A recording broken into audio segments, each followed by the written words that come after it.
আসসালামু আলাইকুম, আশা আপনার সবাই ভালো আছেন। আজকে আমি আরেকটা বশীকরণ মন্ত্র দেব। এটা কুফুরি।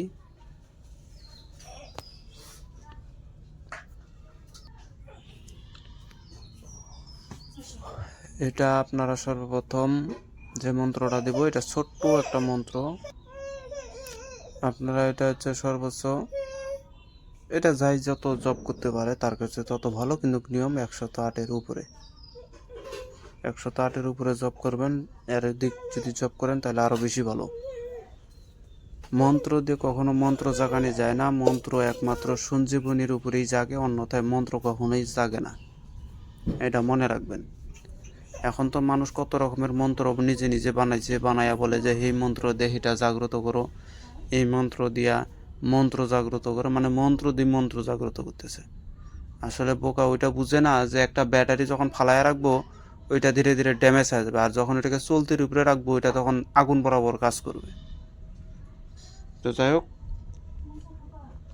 আমি যে মন্ত্রটা দিতেছি এটা হচ্ছে কুফরি মন্ত্র। এটা সর্বোচ্চ সবথেকে উত্তম হবে যদি কোনো মেয়ে তার স্বামীর ক্ষেত্রে যদি করে, তাহলে 1000 গুণ শক্তিশালী হবে। আর যদি কোনো ছেলে মেয়ের ক্ষেত্রে করে তাহলে ওই মানে 900-800 এরকমভাবে আর কি হবে। এটা সবথেকে উত্তম মেয়েরা যদি করে। একটা কথা মনে রাখবেন, পুরুষ জাদুকর না, নারী হচ্ছে জাদুকর। পৃথিবীর বুকে নারীর থেকে বড় জাদুকর পৃথিবীর বুকে কাউকে পাবেন না। ওই যদি চায় আমি আমার স্বামীকে সারা জীবন বাইন্দা রাখবো, ওই পারবে। ওই যদি চায় যে আমি আজকে ওকে এখান থেকে খেদাই দেবো, ওই পারবে। ওর কাছে সমস্ত খেলা।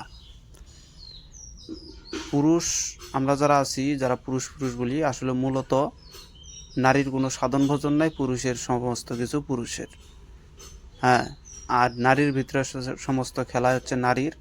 নারী যদি পারে সব কিছু করতে পারে। তো যাই হোক, আমি সেদিকে না যাই।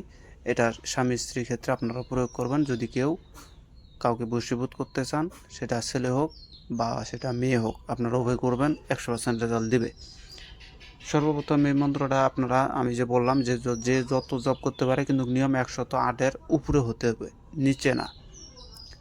অমাবস্যা রাত্রে করলে আরও উত্তম, বেশি শক্তিশালী, বেশি আগরবাতি মোমবাতি জ্বালায় কাজটা করবেন। তো এটার মন্ত্রটা আমি বলে দিতেছি।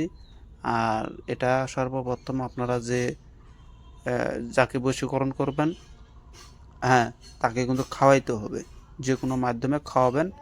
আর এটা কোন প্রস্রাব, এটা কিন্তু প্রস্রাব বা মুত, যে ভাষায় আমরা বলি, প্রস্রাব বা মুত বা যেটাই হোক, ওই প্রস্রাব বা মুত যখন আপনারা মানে রাত্রে ঘুমাসবেন, ঘুমানোর পরে সকালবেলা যখন উঠবেন, প্রথম যে প্রস্রাবটা করবেন ওই প্রস্রাবের অল্প একটু পানি আপনারা নিয়ে রাখবেন। প্রস্রাবটা সিরিজে করে হোক বা কোনো গ্লাসের পাত্রের মধ্যে সিরিজ দিয়ে নিয়ে পাত্রের মধ্যে রেখে দেবেন। দিয়া এই মন্ত্রটা ওখানে সামনে 3টা আগরবাতি ধরে দিয়া ওই কি বলি, ওই মন্ত্রটা আপনারা 108 বার জপ করে শেষে 3টা ফুঁক মেরে দেবেন প্রস্রাবের উপরে, দিয়া ওই প্রস্রাবটা কোনো কিছুর সাথে খাওয়াই দেন। পানির সাথে, উত্তম হচ্ছে পানির সাথে খাওয়াই দিলে, মিক্স করে খাওয়াই দিলে পরে সব থেকে ভালো। মিষ্টি দ্রব্যের সাথে দিলে আরও ভালো।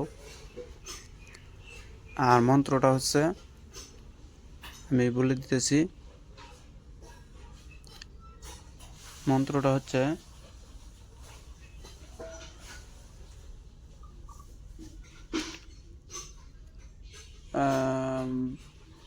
মানে খাড়াই মনে আসলে এখন আবার খাড়াই আসে না। পাইছি। মিলে মিলে হাত মিল, এর মন্ত্রটা মনে রাখবেন, ছোট্ট মন্ত্র, খালি কয়েকটা শব্দ। মিলে মিলে হাত মিল, অমুকের মুত খায়া অমুক ভূত হয়ে যা। এতটুকুই, এতটুকুই। যেখানে আপনার অমুক শব্দটা থাকবে সেখানে আপনার নাম দিতে হবে। হ্যাঁ, মনে করেন যে আমি, তাহলে আমাকে বলতে হবে মিলে মিলে হাত মিল, আমার মুত খায়া অমুক ভূত হয়ে যা। আমার মুত, সর্বপ্রথম আমার, এখানে নিজের নামটা বলবেন না, বললে আমার শব্দটা ব্যবহার করবেন। আর পরবর্তীতে অমুকের জায়গায় হচ্ছে আপনি যাকে করতেছেন তার নামটা উল্লেখিত করে বলে দেবেন, দিয়ে 108 বার জপ করে ওই 3টা ফুঁক মেরে দিয়া ওই মুতটা আপনি খাওয়াই দেবেন। শর্টকাট নিয়ম। তো যাই হোক, ভিডিওটা যদি ভালো লাগে অবশ্যই লাইক কমেন্ট শেয়ার করে পাশে থাকবেন।